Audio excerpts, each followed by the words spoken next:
Hey everyone, I'm artist and science illustrator Mattias Lanas. In the last video, I painted feathers inspired by the flamingos from the high Andes. Today, I'll be painting a night sky inspired by the Atacama Desert skies and one of Tony Foster's artwork called 7 November, the Night Sky from Alma. This painting comes from part of the same trip that I mentioned I was on with Tony before, the one in which he journeyed to paint Parinacota volcano on the border between Chile and Bolivia. The Atacama Desert is sandwiched between the Andes Mountains and the Pacific coast of South America and is the world's driest non-polar desert.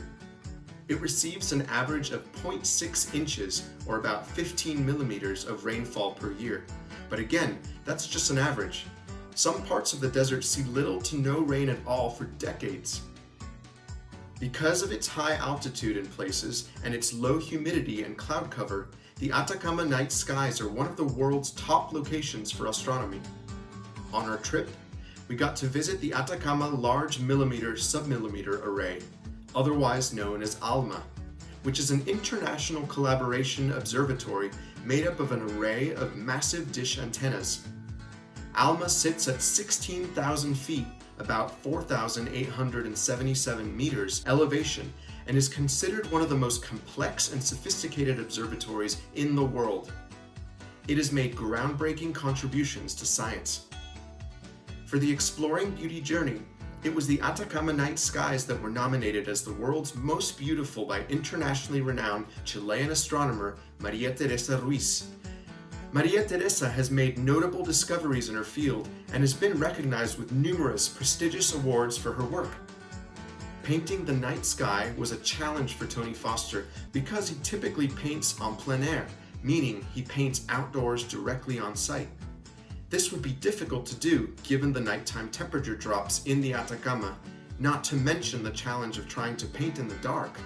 So, Tony made an exception and decided to use a reference photograph of the sky above the Atacama to create this painting. The detailed starry haze we see in this piece is an unusual texture for watercolor. In today's demonstration, I'll be using masking fluid, or Frisket, which is a latex-based watercolor resist, to create a starry sky effect. Let me show you what additional materials you'll need.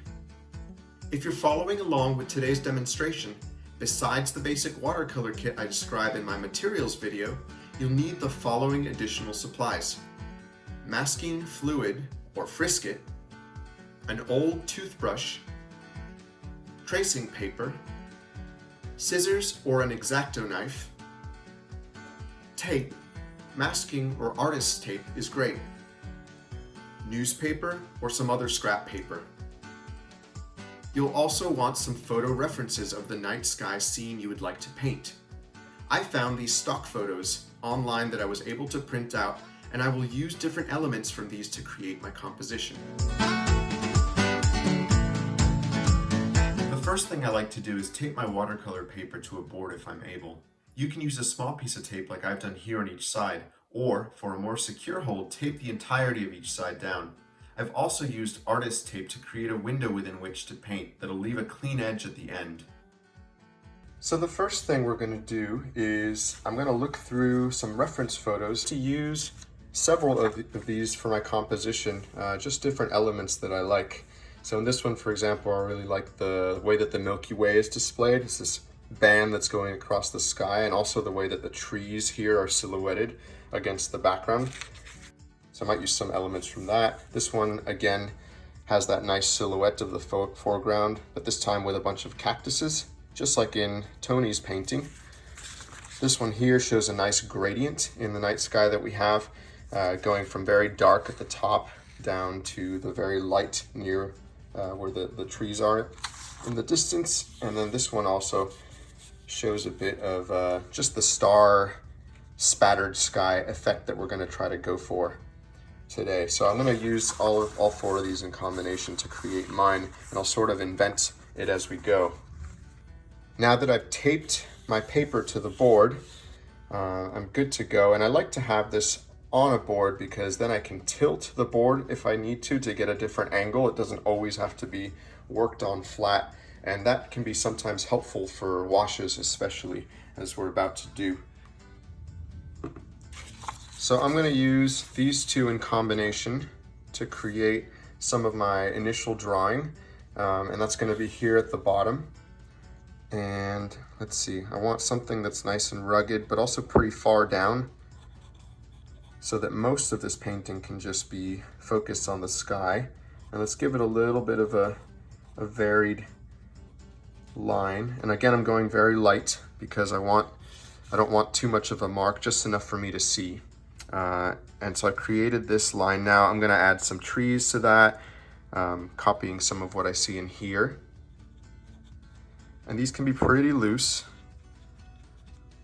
If you're working from an actual photograph and you'd like it to be true to that photograph, then you'll want to spend a little more time on this section. But for this exercise, I'm going to keep mine pretty loose. All right. And that looks pretty good to start. I can refine this edge later as I need to. I'll put these away for now. And now I need to create a mask for this piece, because I'm gonna actually spatter liquid mask over this, the masking fluid, to create a base for my stars. So I'm gonna bust out my tracing paper and I'm gonna lay this over my piece and just trace over the outline that I've created.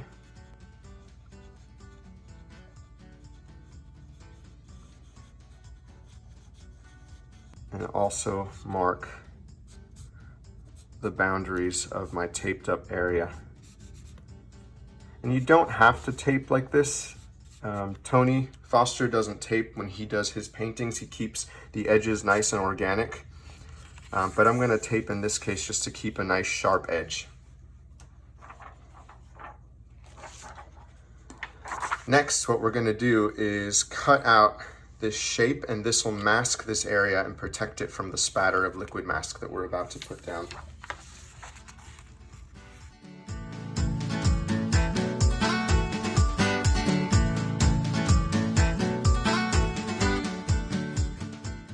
Okay, so I've got my mask cut out, and I can place this over, and that'll protect this area from getting spattered. And then I'll use tape to lightly secure this to the board. Next, I'm gonna take my scrap paper and I'm gonna lay this around the piece just to protect any extra surfaces from getting too much of the spatter. So, like that. Great. So now I'm gonna take my liquid mask. In this case, I'm gonna start with this big bottle before using the applicator tip. And we're gonna open this up, and I'm gonna take my toothbrush and stick it inside. Get a good amount on there. And I'm gonna work from a pretty high up level and basically just rub my finger against the toothbrush and spray some liquid mask in a spatter form across all of this sky, and try to focus in wherever you want there to be a bigger concentration of stars. So if I hold this pretty high up, I get a good even effect.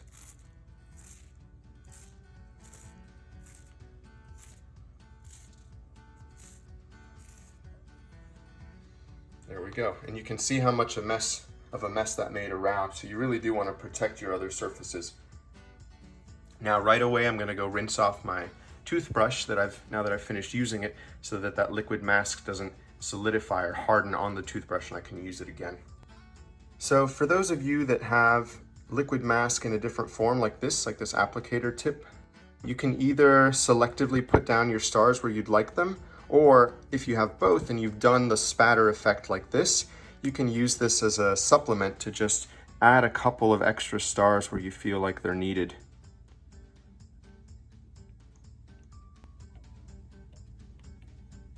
And if you're working from a real photo, there may be some more prominent stars in your composition that you want to highlight. So this is a good way to do that. And now we're gonna let this dry, and that could take anywhere from 5 to 15 minutes, but you do wanna make sure that it's dry before you start applying any water or watercolor to this composition. Okay, so it's been about 15 minutes and these dots are nice and dry now. I can feel that they're a little tacky because they're latex based. So now I'm gonna remove my masks, all of these papers.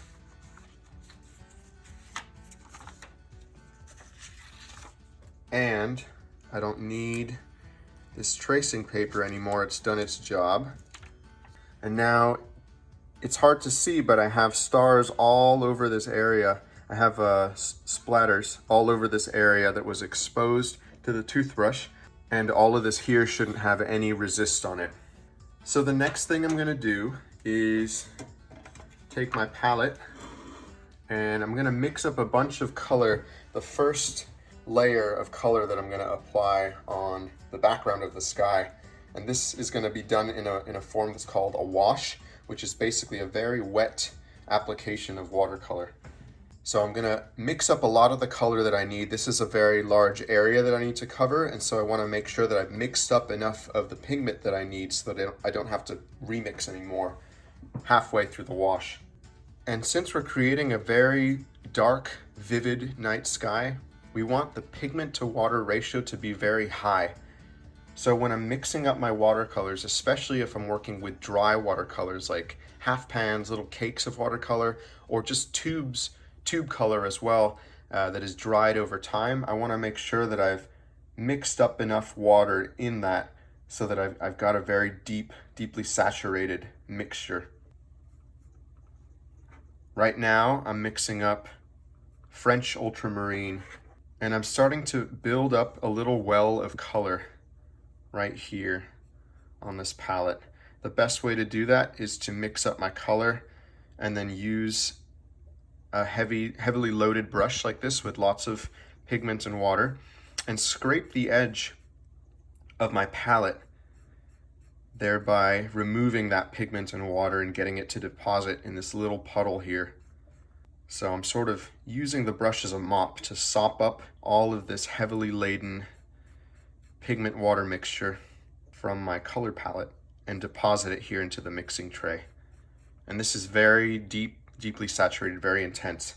But I want to make sure that this puddle here is big enough that it can cover this entire area. So I'm going to put a lot of time into that.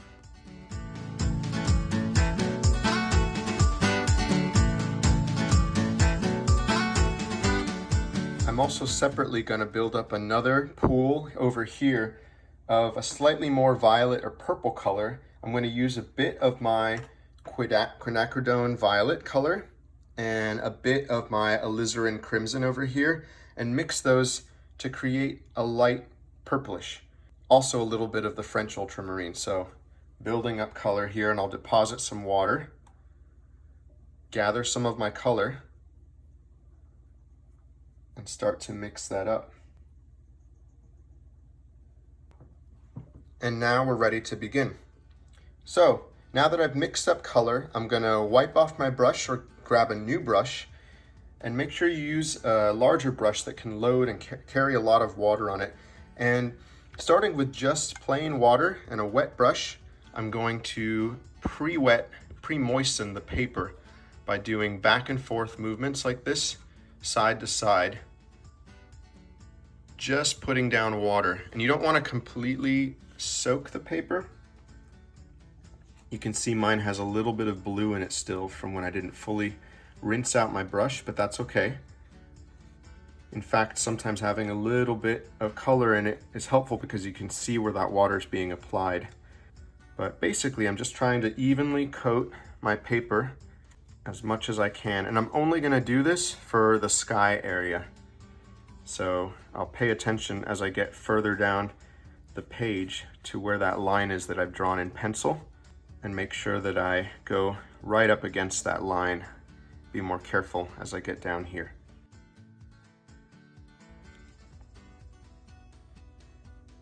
So now I'm starting to paint just around those figures that I had added for the trees and scrub down here. And there we go. Perfect. Okay, so you probably won't be able to see this in the video, but I've coated the entire area with water, and I'm checking now to make sure there are no spots that were missed. So the whole thing has been moistened where the sky will be, and evenly so. And now I can see that there's some shimmer on here. There's a little bit of water over the whole thing. I want to let it dry to the point where I've lost a lot of the shine, but the paper is still pretty wet, still pretty moist. So I'm going to let that sit for a while. All right, and now I think I'm at that point where it's dried enough that it's just moist, but not completely inundated with water. You can see that my paper's buckled a little bit, and that's okay. It should flatten out. If you're not using too much water, it should flatten out later as the paper dries. But this first wash we're gonna do is gonna be pretty wet anyways. I like to mount my paper onto the board like this because that way I can tilt the board up, and that's actually what I'm gonna do right now to facilitate this wash. So I've laid down my base of water, and now I'm gonna take my brush and dip it into the French ultramarine that I created, that puddle that I created, and tilting a little bit up like this, I'm gonna do a similar movement to when I was applying the water and just go left to right. And you can see some of it's dripping. I'm gonna try to grab that blob and push it across. And you can see that by tilting the board a little bit, it's angling down enough that the watercolor is tending to run down, and that's kind of what I want. So I want to take this blob of color and push it across. And I'll go the other way. And because this is nice and pre-moistened, you can see that the water and pigment that I'm adding now, in some areas more than others, is scattering a bit. And that's the effect that I want.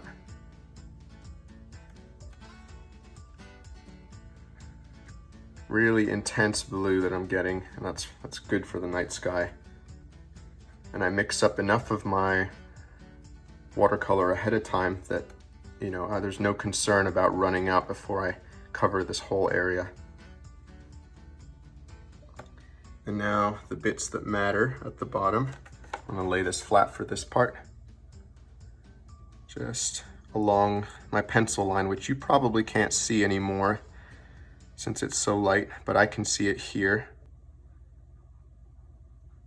And then have fun with this part. As the watercolor is starting to move through the paper, I can play with where I'm depositing pigment, and I'll just add a little bit more towards the top up here where it's gonna be really dark anyways.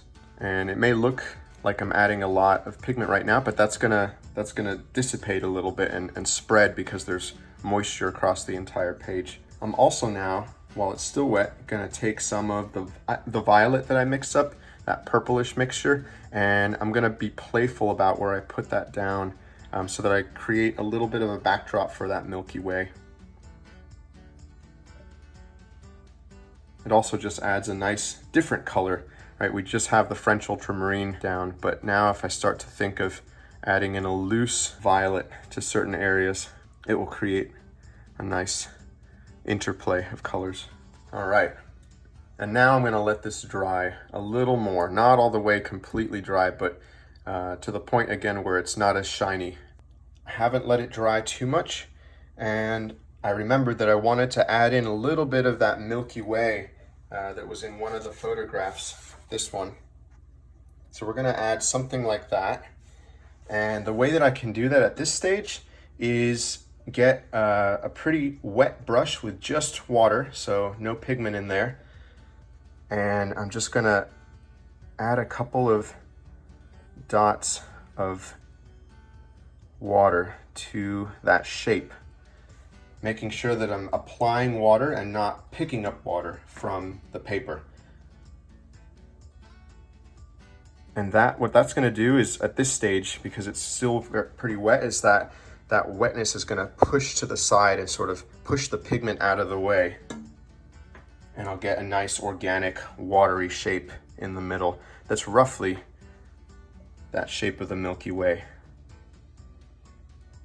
And if your paper is pretty light and it can't take a whole lot of water, then you'll probably want to do instead a little bit of lifting, which is taking your paper towel or sponge and pressing it into the page at various spots like this. And you got to be careful because it can be pretty intense, but see how it lifts color from the page where it's wet? You can do that instead. But otherwise, let the water just over time spread out the pigment away from this one area where you applied it, and that'll create a nice amorphous cloud-like haze that we'll call the Milky Way. So I'm gonna let this dry fully now. While I'm waiting for this to dry, I'm gonna mix up some more of a different color and create a little puddle for myself so that when it's dry, I can apply another wash on top of this. And very carefully so as not to lift the color that I just put down. But for this, because right now it's so blue, we want to darken that a little bit, make it less blue and more of a neutral black color. What I'm going to do is mix up some more purple for my second wash. And so to create that purple, I'm going to use Alizarin Crimson and maybe some of my quinacridone violet and also some ivory black, and mix those together to create a more intense color of a different hue that I can then put on top of this blue so that it mutes it a little bit so it's not so vivid blue. Now, if you don't have ivory black or quinacridone violet, that's okay. You can mix violet or purple by mixing a red and a blue together. So you can use this French ultramarine, mix it with alizarin crimson or a permanent rose to get your violet. And to get a black, any kind of dark neutral color can be achieved by mixing what are called complementary colors together. So if we look at a color wheel as an example, any colors that are opposite each other on a color wheel like this, so for example, the orange and the blue, the purple and the yellow, mixing those two colors together will create a really yucky brown color. And generally that's something you tend to want to avoid, but in this case, we're going to use that to our advantage. And so you're going to mix those colors intentionally to create something that's very dark, and that you can then use with something vivid like this to just neutralize this vividness a little bit. So for those that don't have black, one thing you might try, for example, is mixing your French ultramarine with an orangish kind of yellow, like your cadmium yellow, and maybe even adding a little bit of red to that so that it's more of an orange. And so let's try that right here just so you can see. I'll take some of this French ultramarine, make sure that it's intense enough, wipe off my brush, and take some of this cadmium yellow, mix that together, and it looks pretty green now, but that's okay. Get a little more French ultramarine. You'll want to play with the balance of colors so that it's dark enough. You can see that's a pretty dark green, but it's also a pretty yucky color. Very dark, almost black. And then I'm going to take a little bit of the alizarin crimson as well, just a touch, because that's pretty intense, and add it. And look at that. That's a pretty yucky color that's close to a black. So for those of you that don't have black at home, or that don't have gray or very dark colors, mix up some complementary colors by looking at a color wheel, and you'll get something that'll work well for this composition. Okay, so now this is dried enough to the point where I can no longer feel moisture on it, which is good. That's important because we're gonna add another layer now of wash, and it's not gonna be as wet, but we wanna be careful because if this layer is wet at all, there's a risk that we'll lift off the blue that we just so carefully applied. And you can see an interesting feature here where the white Milky Way haze is, that the French ultramarine, because of the way that the pigment in that color is the way that pigment is chemically, it tends to create this sedimentation effect. It looks a little bit granular, and I really like that actually about this color. But you can see that it's sort of settled in little pockets and created this speckly effect, which adds to the starry night effect. So we're gonna finish mixing up our violet. And you can also see that watercolor dries lighter than when it's first applied when it's wet. So that's something to keep in mind, especially with a dark application like this where you want it to be an intense, rich, dark color. You'll probably need to add another layer or just mix a very intense pigment in order for it to be the intensity that you want to achieve at the end, because it will dry lighter. So we're going to do our separate second layer now, and I'm going to finish mixing up this violet. So I created this black here using a bit of Alizarin Crimson and cadmium yellow and French Ultramarine, so mixing those complementary colors together. Now I'm going to add to this a little bit more Alizarin Crimson, using the same method as before, scraping off color and making sure to mix plenty. And I'm also going to mix up a little bit of my quinacridone violet to get some of that in there as well. We want to create some sort of purplish that I think will look really nice against the blue, but I don't want it to be too intensely red, so I'm going to add more French Ultramarine to that to bring it back closer to the blue that we have going on already in the preliminary wash. So let's see, if I spread that thin, I can see a little bit of what that color looks like. That looks good. I'm going to add some water to this so that it's not so intensely colorful. And then let me shift the angle here so you can see a bit more of the paper. I'm going to do a test, because that will give you a more accurate sense of what that color looks like than just what you're seeing when you're mixing it up in your little puddle. Okay. So now I'm not going to angle the board this time, but I'm going to take my recently mixed up violet and I'm going to do a similar thing as before, spreading it all across the sky portion, but doing light passes and not spending too much time in one area, because I don't want to risk lifting that color that I've already applied here, the French Ultramarine. So we'll just start doing that. Light pass. And one thing I'm going to do different this time is I'm going to intentionally avoid this white area that I created where the Milky Way is, and you'll see why in a sec. But I need to work a little bit quickly because I don't want a hard edge to dry, and so something I can do to avoid that is just to continually wet my edge like this. And you can see, against my own advice, I didn't create enough of my color here to cover the whole area, so I might have to add a little bit of water, add some water to spread that more thinly. And again, I'm keeping this edge here around the white nice and wet so that it doesn't dry on me. Depending on how fast your drying time is, that will depend on heat and light exposure. If you're working in the sun or under a hot lamp, it will dry a lot faster. You want to be conscious of keeping your watercolors nice and wet. And I'm going to grab a little more of my violet mixture and some French Ultramarine to help this spread all the way to this side. All right. And now, before this is dried, especially this edge here, I'm going to get lots of water and basically clean off my brush as I'm doing this. Take that water and apply, you can see the water is very clear, apply that to the middle here and then let it touch the edges. And it's going to do a similar thing to what it did when I added some water to the French Ultramarine on its own, is that water is going to push the pigment away. So we're going to keep this area nice and light, closer to white, so that there's not as much red in there, just like that. Great. And I think I might add a little more violet to this side because I got it pushed a little too thin and I don't see as much. I'd like to see some more.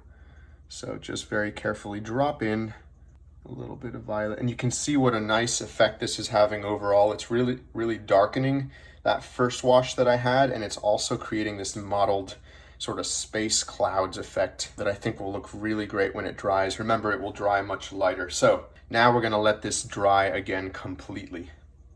All right, so now it's been a little while. Most of the watercolor is dry. I can see that there are a couple patches where the paper has buckled and created indentations where the watercolor hasn't quite dried, but that's okay because I'm done with my sky and I'm going to be working on the landscape element now, the silhouetted part. I'm going to move this up just slightly. And so I'm going to go with my reference photos I have these two again that I'll bring out for us to see. So I want to create something that's pretty starkly contrasted with the sky.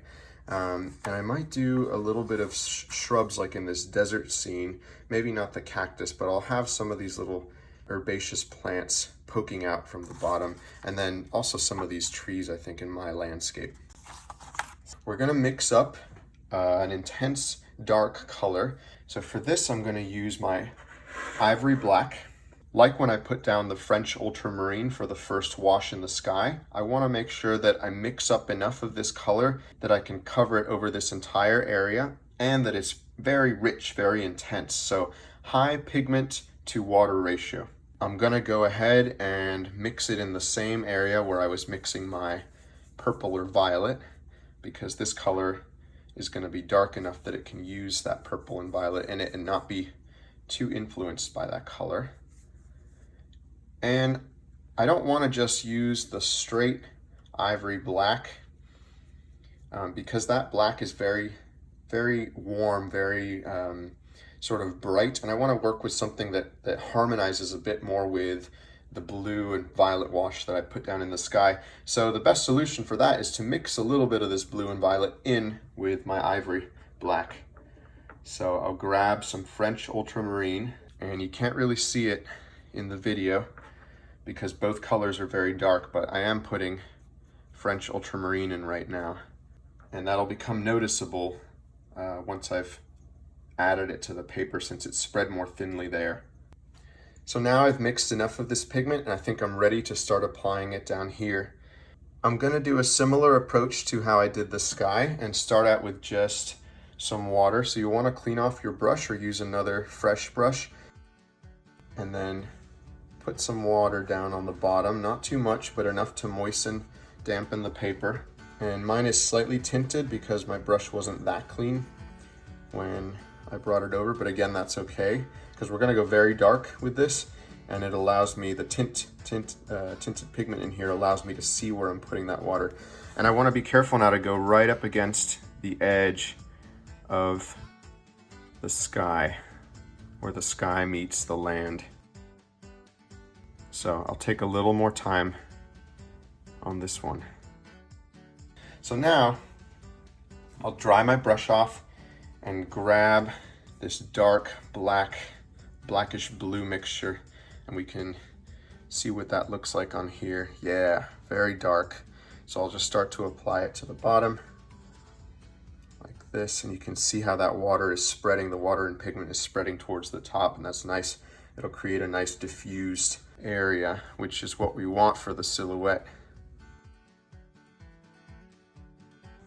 I'm also going to grab a smaller brush, a finer brush, and use that to start creating some of the detail along the edge of the land and the sky, and push the watercolor that I've just put in into those pockets. So just a little bit of brushy, scrubby texture up along this edge.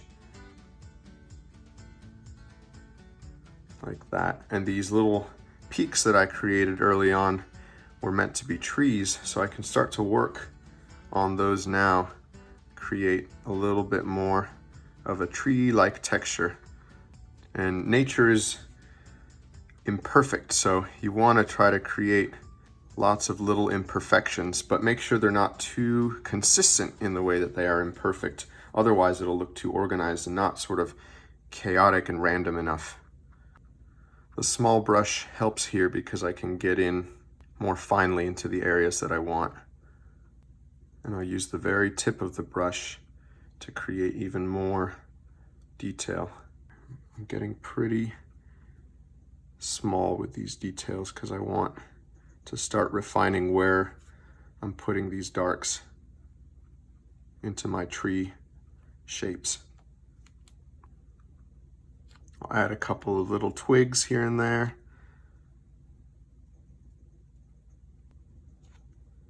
Like that. And now we're gonna let that dry before we do another layer on top. So now it's dried a fair amount. I still have some wetness over here, and also some pooling because of the buckling of the paper as it absorbed a lot of water. But that's okay. I'm gonna, in this case, use what the watercolor has done on its own and just use that to my advantage. So I've got my first pass at this silhouette going. I want to create a darker layer now on top of this. Instead of wetting the paper beforehand like I did for the first one, I'm just going to mix up a dark color again and then bring it up along the edge and reinforce that edge and that boundary. But I want to do something different this time, and I'll show you why I want to do that. So first, let me get my black mixed up. I'm going to rehydrate this here and start adding some more of my ivory black. Remember, again, if you don't have ivory black or a pre-mixed black, you can create a dark color for yourself by mixing those complementary colors. So I'm gonna add this black. And then I'm also gonna make sure to add in my French Ultramarine to the mix because I want this to harmonize well. All right, so I've mixed it up pretty well now. And then I'm gonna switch brushes again to use my small thin brush. And I'm gonna grab this color and go over one more time this area. I'm gonna start at the top and move all the way across, left and right. But as I start shifting down, what I'm gonna do is create a little bit of depth in this composition, like layering. We're gonna have a foreground, middle ground, and then the sky. And so to create that depth, what I'll do is create a separation here by leaving a front layer as vegetation, as lighter vegetation. And again, I'm just kind of making this up, but playing by the same rules as before, trying to create the effect of imperfect nature and showing that we have bushes here in the front, bushes or shrubs or something. So I'm painting sort of the negative of these bushes with this dark color like that. And you can see how that creates a nice separation between these two areas. And then once I've created that boundary there, I'll start working the black up towards my initial pass carefully. And then now that I've covered the whole area here at the top, I'll add a couple of little pockets, little divots. You can again picture being that negative space between leaves and things, just a couple of those imperfections here and there, not too many, but enough to convey this is really a thicket and to further break up this edge. And you can imagine it's leaves or grass or something like that. I'm gonna break it up further here on this side because we have that natural darkness kind of edging in here, kind of take advantage of what the watercolor is already wanting to do. And I might even go a step further and add in just, some blades of grass. This is like almost creating another level, even more in front of us here. And you don't have to do this, but I'm feeling inspired. And I'll add just a couple more of those here carefully. And there we go. So let me recenter this, and then we're gonna, once again, let this dry. Okay, and now we're finally dry. So what I can do at this point is use my eraser to carefully erase these little dots of resist.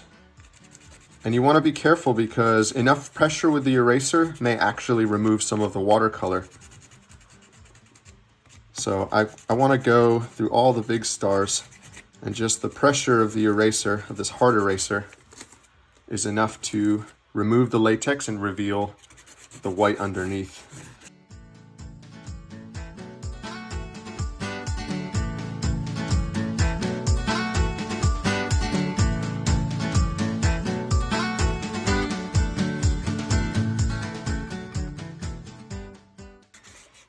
And that looks to be it.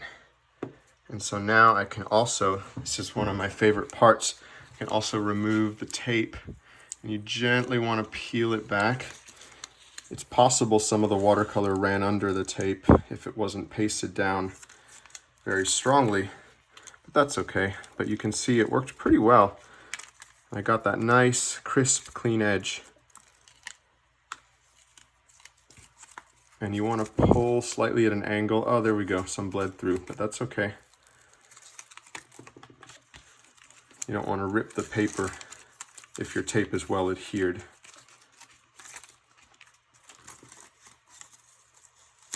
There we go. Wipe my piece off. And there you have it.